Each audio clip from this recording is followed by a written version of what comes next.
Welcome to Two Guys, Three Crowns, the podcast that talks about what it's really like to live in Stockholm, Sweden.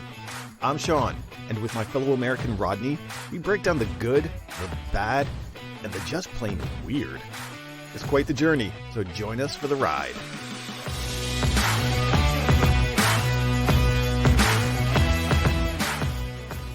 The heat is on. The heat is on. Another scorcher in Stockholm. Yes, sirree. Ooh, buddy. Yeah, was it just as hot? Was it just as hot up there as it was down here? Because it was. I'm still melting. Amazing. I'm still melting. You are melting. Where were you located, by the way, Sean? Wait. Who's that? Who's talking right now? Who's that? Wait, who's that mystery voice? Was I not supposed to say we something? Hey, Sean, we got a guest. Someone's on the line right now. We have a guest. We have the one and only Dun dun dun dun dun. Jim Farula of Jimmy's Downtown Deli. The Deli. How you doing, guys?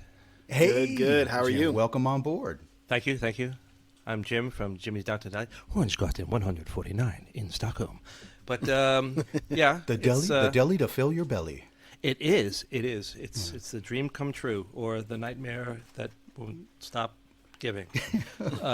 Pick one. It was a scorcher today in Swedenland. Yeah, Sean. Whereabouts are you at? I'm in Hammarby Sjöstad, right next to the Henriksdalen station, where you can get buses. You can get the train to Saltsjöbaden. Okay, that's right. We're working on Sean's Swedish. It's coming along good. Okay. But yeah, we're just on the other side of the river of Södermalm. Like we can see Sofia from our place. So to give you an idea, I'm located in Sumpan, right by Dubo train station. It's lovely up here. Used to be a good place for drugs and alcoholics, but that changed a few years ago. So is that a bad thing or a good thing? I was about to say, hey, Jim, that's where I know. Is it a bad thing? No, I know it just is. But it's very nice up here, and that's probably why you'll notice I had that dialect from the north part of town here. Picked up on something there. Oh yeah. I was thinking a little bit something, East Coast-ish, maybe East Coast, New York. To be exact. We have it. Yeah, that seems to be like our guests are. I would say that 99.9% of our guests are like East Coast-ish. Okay, I noticed that you had Charlie, Chuck. Yes. Also involved. We have a long, unknown history with each other. Apparently, we grew up in the same block, 2 houses away from each other. I think I kissed his sister on a spinta bottle when I was 4 years old. What? No. That's amazing. But that's just hearsay. But it could have happened. And then we met again in Stockholm. Oddly enough, he was the Snapple guy, and I had a sandwich shop, sub stop, back around 2000, and he just came rolling on in. Hi, I'm selling Snapples. Where you from? Brooklyn. Where you from? Brooklyn. Where in Brooklyn? Yeah, so you guys didn't know each other before? No. Small world, wouldn't want to paint it. No. Is that? I mean, is that crazy? I mean, it went all the way down to you guys were down to the same. The house numbers. The house numbers. Wow, that's wild, man. Reunited in Stockholm, of all places. Yeah, that's bizarre. At a sub shop on St. Eriksplan? It was on St. Eriksplan. Yeah. A sub stop. Yeah. Did you know about that place? Were you here long enough to have actually visited us? To experience that? No. Yeah. Unfortunately. Okay. But I was. That was a thing and a half. I have to tell you. It was a little hole in the wall. Now it's actually a ramen place that's actually doing really, really well. Not that we didn't do well, but it was. I don't understand how they fit everything into that little space to sell ramen, but not my problem. Yeah. So. No, but now the sub was it a Subway? It wasn't a Subway sandwich. It was like no. It was called Sub Stop. Okay. We were doing basically New York deli sandwiches back in the turn of the century, and it was fun because prior to that, Swedish people, their choices of sandwiches, you go into a shop, they're made, and they're ham and they're cheese, right. and they're wrapped. Or there's no top. It's missing the other or piece there's of no bread. yeah. Hey, where's the bread? So this was a concept. We came in with the soft big hero bread, and we sliced the meats and put the stuff on it as you were waiting. And it was just fun to watch them short circuit for the first couple of visits. And they come in, they look up at the menu, look down at the thing, where's the sandwiches? Look up at the menu again, look down at the thing. right. Little sparks were going, and then they say, what? And we explained, and it was a hit. There were people just lined up outside the door, so it was nice. It was like, But one of those kind of processes is fairly dependent on interaction. You Yes. actually need to receive some information in order to make the project go further in the process. Yeah. So our menus ended up being, instead of like we had all this stuff here and you put it on this here, we ended up giving them suggestions. Have this, and have this.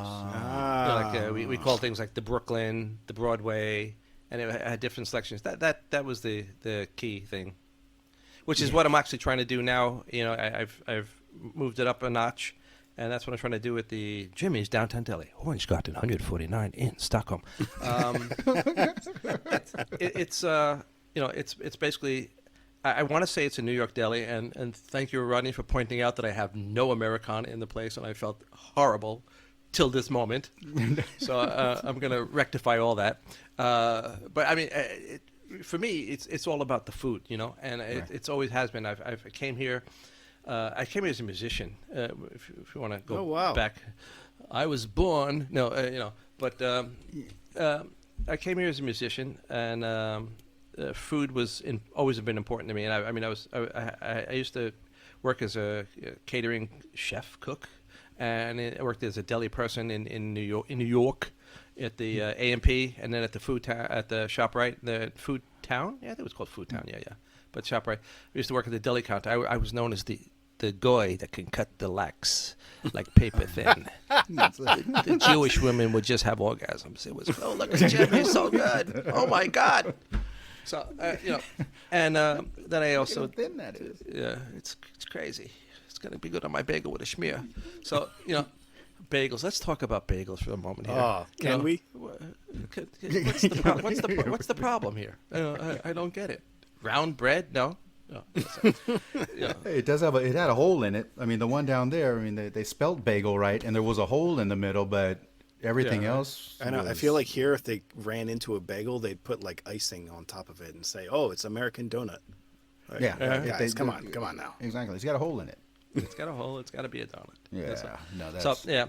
Well, I got here. I actually got here at the 1989. That was the first time I floated over, which is also interesting because when I was studying, I have a background in architecture and environmental design. When we were studying things, it was like, Sweden has like 19 hours of sunlight for the whole year in most parts of Sweden. I was like, why would anybody want to go there? Yeah. And I could take it even one step further. I was actually sitting in an old girlfriend's. How open can I be on this discussion here? You can be. Oh, yeah, you can cut me out later. So anyhow, yeah. So we were sitting up in my girlfriend's then in high school's apartment. Her brother's not apartment either. He had a room up in the attic. Their parents were very liberal. They were teachers. So and so we were sitting up there and we were smoking something, grass. If I have to say what we were smoking as, and we were eating Oreo cookies. You were upstairs studying. And we and listening to rock and roll music. Oh my God! And there was a girl there. She was an exchange student. She was with one of my friends, and they were dating, I'm guessing. And we were sitting there smoking and eating Oreo cookies. And she was from Sweden. Her name was Ulrika. And I would love to actually find this girl again and apologize how badly I treated her, because I had a preconception about Sweden that socialists, which still follows true to this day. In certain parts of the world, not naming anywhere, that's a bad thing. So I was bashing on her for a while there, and she had no concept what I was talking about because she was basically a dumb blonde, Nope. And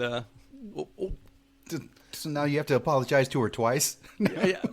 Oh my God. No. Okay. Yeah. Okay. She was just not in. Well, she was a nice woman, a girl at the time, and so Move I on. You'll bashed- keep digging that hole deeper. Go right now. again. I this is like my kids tell me, you just do this all the time. Yes, I know. Yes, I know. It's just going. So anyhow, yeah. So I bashed her for a while, and then I ended up living here. And for the first, I mean, I'm sure you all experienced this. Sean, I don't know how long you've been here. 5, 6 years. Almost 3 years. 3 years. But in it feels October. like 6. But it feels like 6. Yeah, yeah. 'cause it's- Especially with Corona. Yeah, because the latitude thing in the sun, Yeah, yeah. it's 6. So I've been here 30 and was supposed to have a big bash at, I'm going to say where, at the Brooklyn Bar on this 12th of September, but that's not going to happen because of the distancing and the whole Corona stuff, which is sad. Anyhow, I was going to actually bring my band over from New York here and have my Nice. other bands that I've been playing with here all performing, so it was going to be a big gala. But that's not going to happen. And it's only a few blocks away from Jimmy's downtown Deli, Hornsgatan 149 in Stockholm. And But Jim, So- now your trip over here. Now you've been here for 30 years, and you had. I mean, you were originally on the way over here to play music, right? that's correct. That's correct, yes. And then it turned into much more. Yeah, yes. Actually, on the plane coming over, I met my future ex-wife. And so I decided to stay. We were here as a band. We were invited here by our record label, which was a Swedish record label called Bird's Nest Records. I don't know if they exist anymore, but they were like a kind of like the underground punk. Maybe I should say Nice. that also. Cool. The bands I was playing with, my music schwang is kind of a pop punk thing. Yeah, yeah. I sent you some links to Yes. check out. I don't know if you managed to abuse yourself with that, but Yes. you're welcome to it.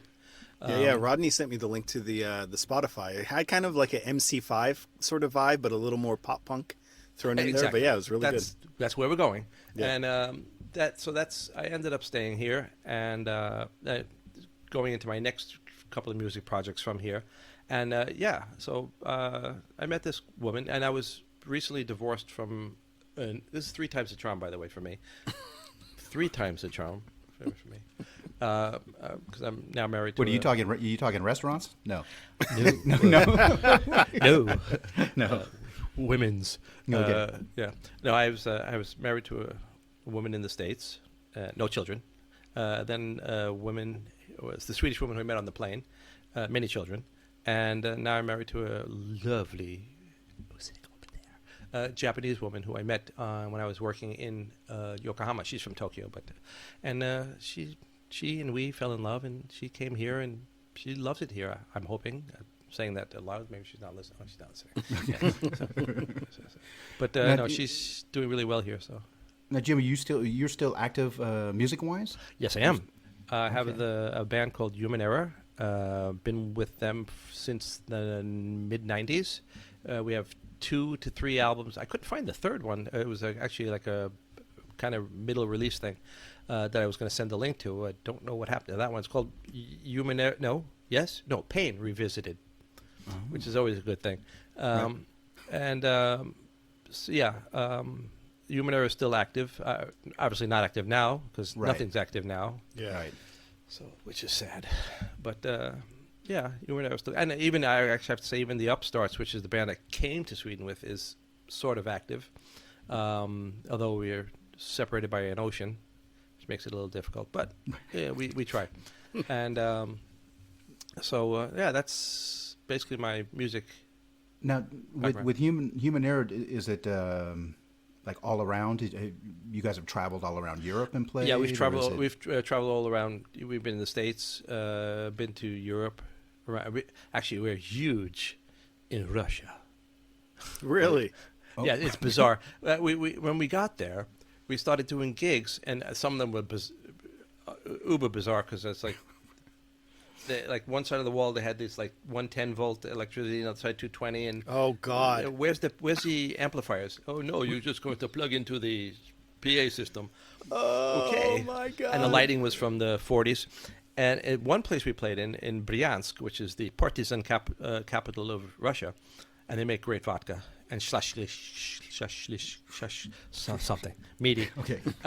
And Worcestershire sauce. yeah. And I noticed that as we were singing along, as I was singing along, they were singing along with me, and like I thought, how would they know who we are? That's well, the guy that brought us over to Russia had bootlegged our album into the hundreds of thousands of copies, and it sold so well. That's incredible. Yeah. So he did really. So he did really well. Really well. He lives in Germany. He's got a castle. He's like, I didn't even know we had T-shirts, and now all these Russian fans are running around with T-shirts. Our name's misspelled, but hey. So are Can you I tell lead a funny vocals Russian then? story? Yeah, excuse me? Are you lead vocals then? Lead vocals, I play guitar, I write I write music and lyrics, but in Human Error it's mostly music and lyrics. Yeah, I write the songs. Awesome, amazing. Yeah. So But yeah, I can't even Yeah, it's imagine fine. going into I play guitar myself. I can't even imagine going into a venue and having to plug in amplifiers with cables running across to the microphone with two different voltages on there, and like, God forbid your lips touch that microphone. Rodney, long story short, you could like electrocute yourself and kill yourself on stage. your eyeballs do this little thing in your head, and, And the fans go nuts, yeah, oh look, he's got that weird thing going. like the last three artists.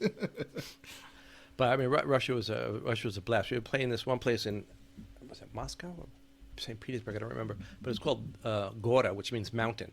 And they had the lighting was basically a baby star, which is a lamp that just does this little blinky thing. That was the whole lighting rig. And they had this railing in the front of the stage to protect somebody from somebody. I'm not too sure who it was. And then there was ex-KGB on each side, just making sure that there was nothing happening. No, seriously. What? Oh my no, God. They were ex-KGB, but they're like security guards now because it's not Russia anymore. Right, it's not right, Soviet right. Union, so they need a job. So they're security guards, right? So they're watching this whole thing happen, and I'm singing along, and there's this girl standing in front of me all the time. She's got this weird, crazy eye thing going, and I'm standing there, and I'm singing along, and towards the last song, she just grabs me by my crotch and would not let go.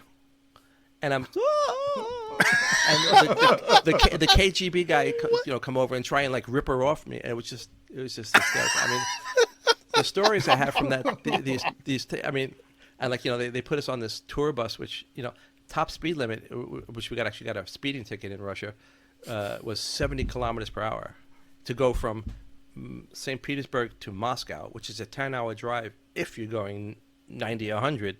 This is top speed 70. And we get pulled over, and you have to pay a fine. And we had no rubles, but they ended up taking the rubles that we only had a few rubles. But he goes, it's 40,000 rubles, and we came down, it was like 40 crowns for a speeding ticket. So it wasn't a big problem. I mean, but the stories that I have from those days, that was in the 90s and the 2000s. We were there. It's just bizarre country, and it was, I mean, great for touring and everything. Now, Yeah. I found something on YouTube, and I don't know if it was, I was digging and searching around, and it was like, it looked like some kind of live performance. Could that have possibly been you guys, maybe? It probably, if it was, it probably was. We have stuff on YouTube quite a bit. And I think one of those clips is like 2 minutes before the girl grab the crotch thing. That's what I was. It looks kind of like, because the way that you described it, and as I was watching that video, I'm like, man, he's going to be in trouble if she reaches forward and grabs him by the mic. Yeah, she was going for that mic. Yeah, but it was that was definitely quite the atmosphere. Yeah, it was good times. Good times had my own. So. Now, how long have you been working with? Now, you said design. Yep. When we talked briefly, you had mentioned lighting. Yes. And I have a background in architecture and environmental design, and had a building company in New York doing solar homes and solar extensions. Cool. Then I came here with the music, because we were doing music. Actually, we were quite popular in the end of the 80s with you Upstarts, the band I came to Sweden with. In the college scene, we had a hit with, it was a redone version of If I Only Had a Brain from The Wizard of Oz. So we used to travel around to the colleges in my van, 2 joint rides here, 3 joint rides there, trying to get the whole thing planned out. And that was really fun also. And so we were asked to come over by this record company to Sweden, and we did. And then that's where actually I was doing lighting like during the summer breaks Right. at university back in the States. Which I lied my way into that job. But then I came here, and the only person who spoke English was this lighting designer. And I started working with him. And Was he like a native English speaker, or he was just no, person he that was spoke a English Swedish the guy best? who spoke decent English. Okay. Yeah. Yeah. Because my then father-in-law, he was a sound technician. Yeah, actually also a musician, kind of semi-famous in Sweden. Actually, he played with Hasse Hepp, I think his name was, the Hepp Stars. If you know anything about Swedish pop music thing from the 60s, 70s. So my father-in-law played with, and my ex-brother-in-law actually was the guitar player for the Nomads, or is the guitar player for the Nomads. Really nice guy, Hasse. And I wrote some songs for them also, fun stuff. But lighting, it just came to be the thing to do. And then it worked itself into catering, which is also, if I had shut my mouth, I never would have had a restaurant, because we were doing the lighting for the track and field event in 1994, World Track and Field event, 94, 95, something like that, in Gothenburg. And we had catering, and after 2 days we said, God, these guys suck. So we fired them. And I opened my mouth and said, I could do better. Doom. Yeah. So first, okay. So they gave me the shot, and I started feeding 7 guys. And by the end of we were there for 3 weeks. By the end of the 3 weeks, I had 60 people who were coming to eat my food. And they were like all the producers and all the TV crews and everything like that. And I was like, and these are all my own like recipes, like the LSD chicken thing, and all this other crazy. I have all these. I mean, food to me is it's art and chemistry. If you have any kind of background in art and chemistry, you could cook. It's that simple. And good lighting. Good fantasy. And good lighting.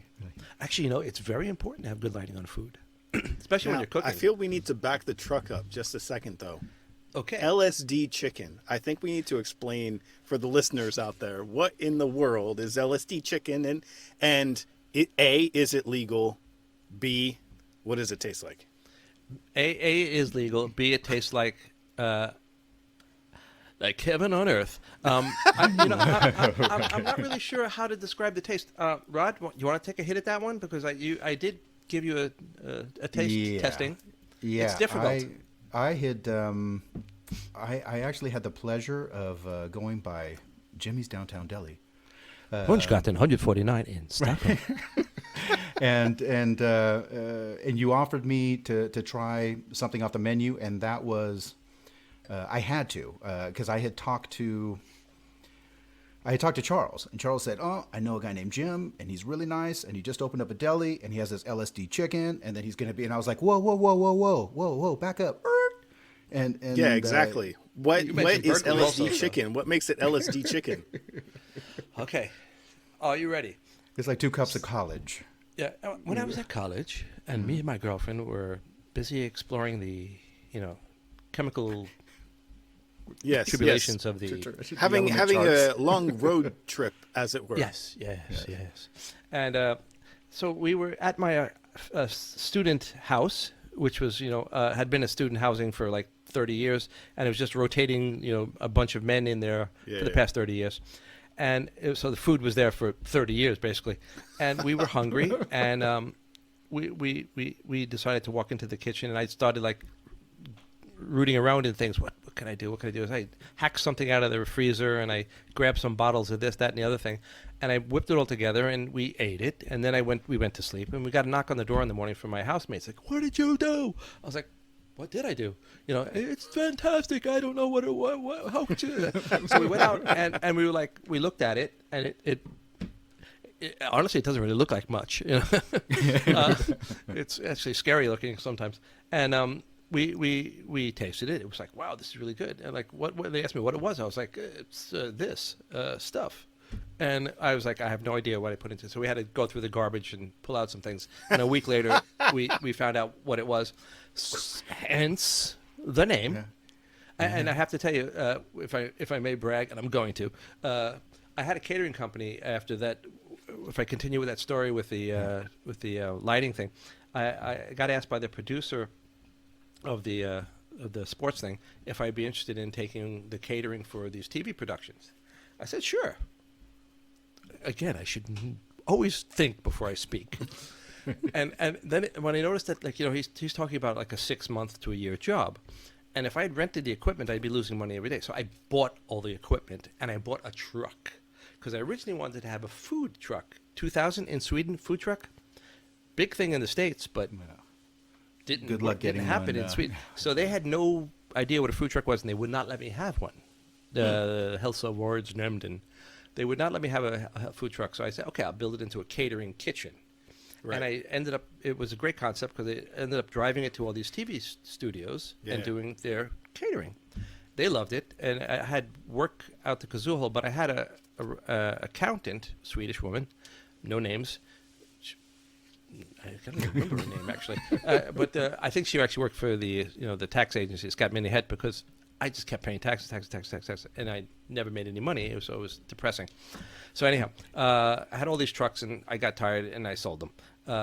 But at one point, I was doing the catering for a lot of like these coming into this country touring acts, and one of them was Disney on Ice. And they loved the LSD chicken. They thought it was the best thing, and they voted me the. First of all, they called me Chicken Jim. Of course, Disney on Ice loved Disney. that. Yeah. And they said best catering in the world. And then I got so fed up with the whole. I go to a bank, try to borrow money to expand this business, and then you say, "What do you do?" I have a catering company. Do you have a real job? That is my real job. I play music. Yeah. They're like, well, let me tell you about this catering company. It's got LSD chicken. I wish I could have got that far, but I mean, I showed them, all my customers. I showed them all, my projected input. No, you're catering. You would have got a loan back in Berkeley. They would have been like driving trucks to your place. Be like, that's the guy with the LSD chicken. I would have also gotten tax free for 2 years in New York. So that didn't happen here. I just kept paying the taxes. So I got really tired and fed up. So I went back just to doing lighting, and for a few years, and then the bug bit me again. And my current accountant, his daughter and I were supposed to actually about 6 years ago open a wine and cheese place in the same place where Jimmy's Deli is, Hornsgatan 149 in Stockholm. We were supposed to open a wine and cheese place, and we're actually sitting between two hoes, so we were going to call the place Pimps. And but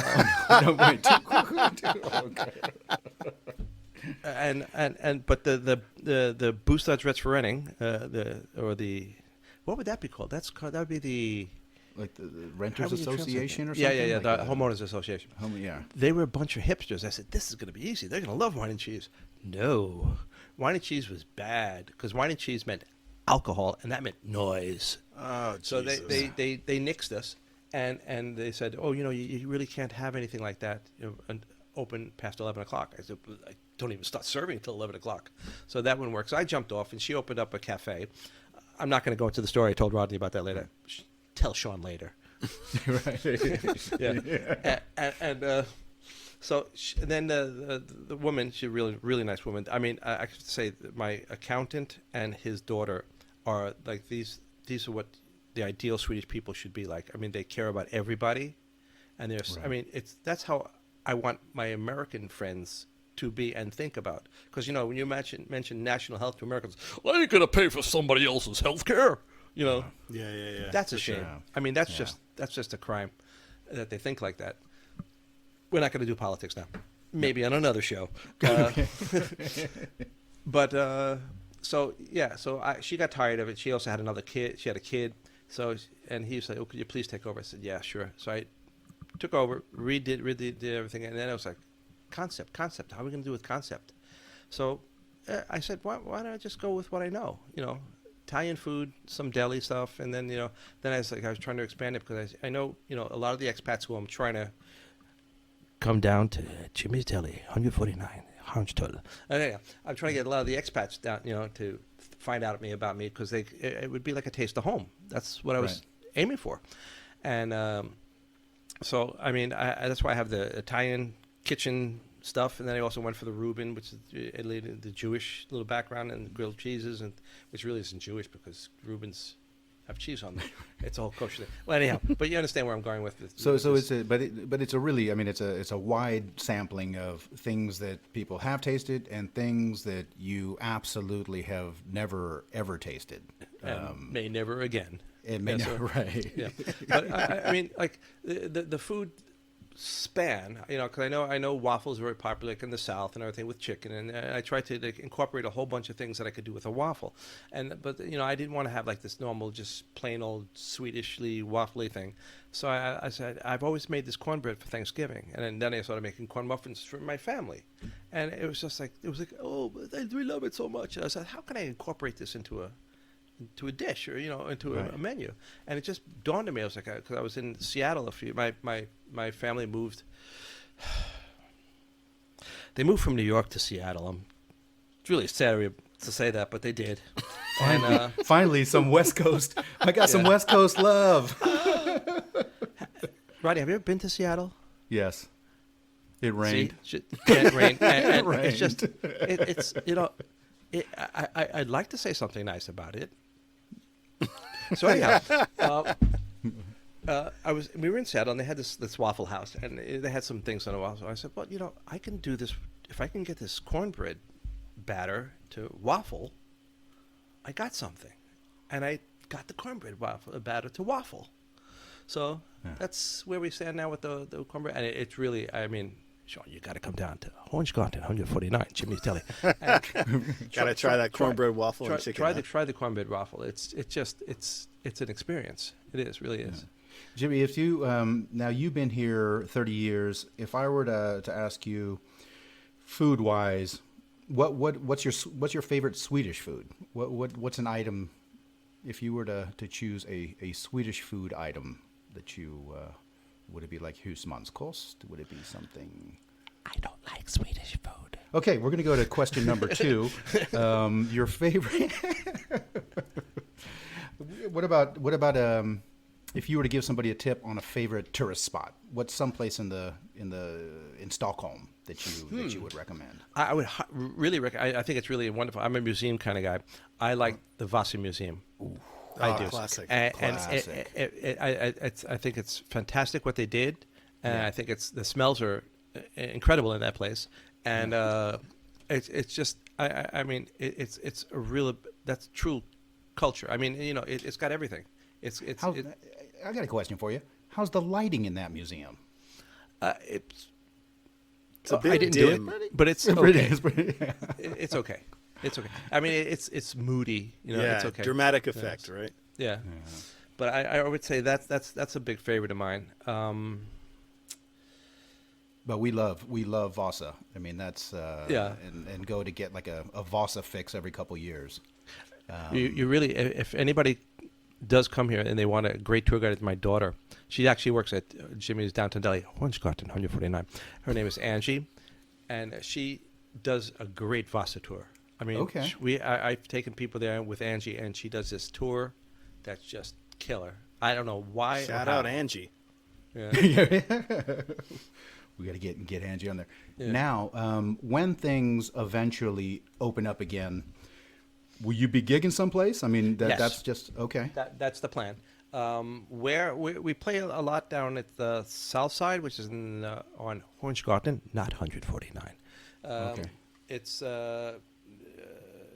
by Zinkumstan. Got you. Train station. We play there often. We play at what's the name of that place? Wait, Southside's not the. Where's the pub over there? Isn't there a pub? That's the Irish pub. Yeah, that's the one. That's it. Okay. Oh wow. Okay. Yeah. And then we play at another place which is escaping me right now in Stockholm. But we also try and get outside of Stockholm as much as we can to Nice. play around and about. Also. Okay. But I will keep everyone informed, and of course I'll post it in the Deli when and where we're playing. It's just a shame we can't do this gig on the 12th of September. I was having the guys from New York come over. I've had about 4 or 5 different bands. I had a punk metal band. I had a pop band, all doing my songs, and it just gets weirder and weirder. And then I had a cover band, Jimmy Lonesome. That's another time. Yeah, I know use the name Jimmy. My real name is James. No one has ever called me James, except when you go to school the first day. James. Right. Mm-hmm. But then it always went over to Jimmy, which is funny because when I got here to Sweden, people go, "Is it Jimmy or Jim?" I go, "No, it's Jim." No one ever calls me Jimmy. And then all my friends and everything from here went back to the States, and everyone's going, "Hey, Jimmy, how you doing?" I'm like, "I thought you said no one calls you Jimmy." Yeah. What did I miss? So, Jimmy, we are going to go ahead and let's see, swing by the place again to go ahead and do that. Look forward to tell us where is it at again? Yeah, it's Hornsgatan, 149. There we go. Is between the two hoes. Got it. But you have got some social media stuff going on. You have the menu posted on the Facebook page, so people can go in there and. We also now, as of yesterday or today, yesterday, we can order from Foodora. And we're trying to get the other online things. But I think, Foodora, and I think all of them, you have to kind of be located in a certain kind of radius to get it. So, like, I cannot get it in Sundbyberg, but I wouldn't want to eat that stuff anyhow. Right. I wonder if they would deliver Jimmy's down here to Nina's Hum. That'd be one hell of a delivery on that one. fee. Yeah. That might be pushing it. Yeah. I could freeze fry. Actually, Charlie and I were discussing these waffles that I make, actually freezing them, and it does work. I've tried that. And selling them. Oh, okay. Instead of crappy bagels. So then it would be Lego on my Jimmies. Yeah. Lego on my Eggo. Exactly. Jimmy Legos. Egos.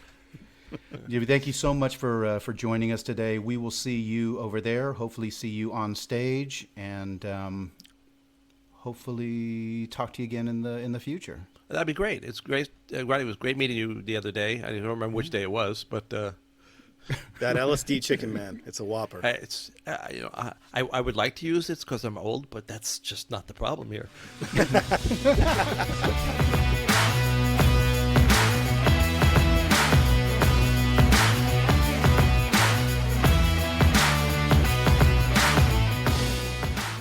All right, everyone, that is it for this week's episode. A very special thank you to Jimmy of Jimmy's Downtown Deli. I believe he said Hornsgatan 149. I think so. He may have mentioned it once or twice. Anyway, if you want to check out that LSD chicken and waffle for yourself, be sure to hit him up.